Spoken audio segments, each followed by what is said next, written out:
know that I live in like a utopian perspective where I think everyone wants purpose and everyone has purpose. Um, but I don't believe that. I believe everyone has potential to have purpose. I think, and that's what really matters. I think we all have the potential. It's but the potential, it rests on our social dynamics. It rests on how we interact with our community, right? If I can't, I mean, this kind of goes into like depression and all the other different layers and all that. But if I if I can't, people are more my belief. People are more likely to feel less about themselves as a comparison to other people, right? Don't compare yourself into unhappiness. You're not. You're like you're good. You're good. Most of us, like I said, most of us are good. Most of us got it good. Um,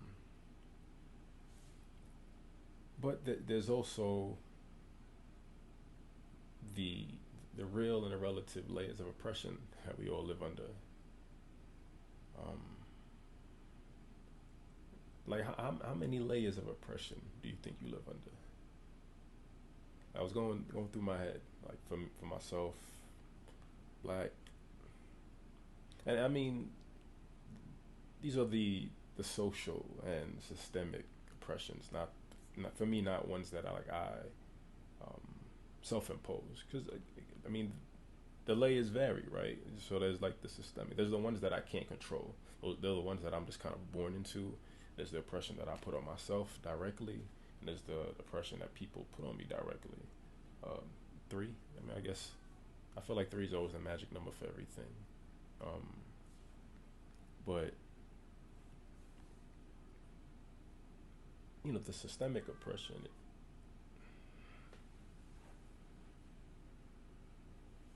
The systemic oppression is it's the most challenging one. So I'll do that last. There's oppression that I put on myself. That's my doubts. That's my self-deprecation. That's my the narcissism and pride that I kind of have just to help me kind of balance out. Um, that's my guilt. All the things all the negative things that can kind of traditionally limit my perspective or my experience or cause me to stop or not keep pushing forward. Those are self-imposed to an extent, and they're things that I need to work through on my own to get through. And I see it as ground up. Once I start with myself, because I understand, going back to passion and ego and understanding what I want and who I want to be. Now I know how to. Now I know. Now that I know myself, I can work on the next tier of oppression. The next tier of oppression is going to be other people. That's the closest thing to me. That's the other for me.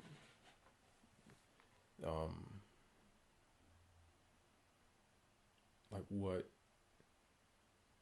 the way people talk to you, right? The way people interact with you, the the way people treat you, people lying to you, people manipulating you, um, people not being able to apologize. It's everything, right? Everything that affects you on an individual one-on-one basis. Um, that's a lot.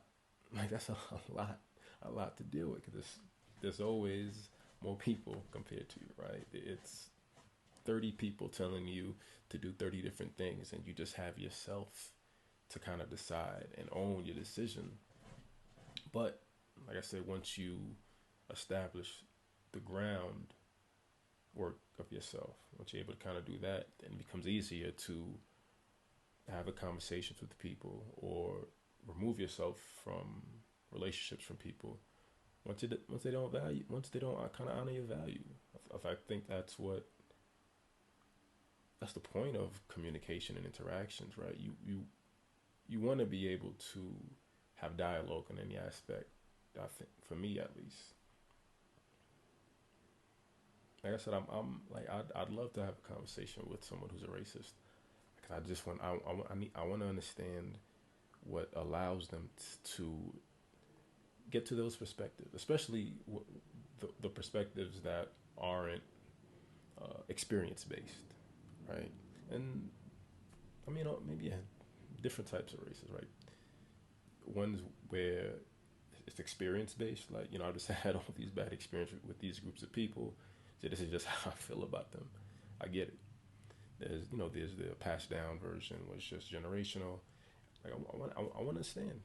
I want to understand how you get to that point, and I want to keep having the dialogue and the questions to this. Like, all right, I understand. You believe what you believe. I believe what I believe, and that's it. It's cool. You know, I won't say hi to you when I see you. Like the dialogue allows you to. The true dialogue allows you to be open, right, about who you are, about what you want, what values you have, and from there, just being able to say adios, or all right, well, I can work with this. I can work with that on this level.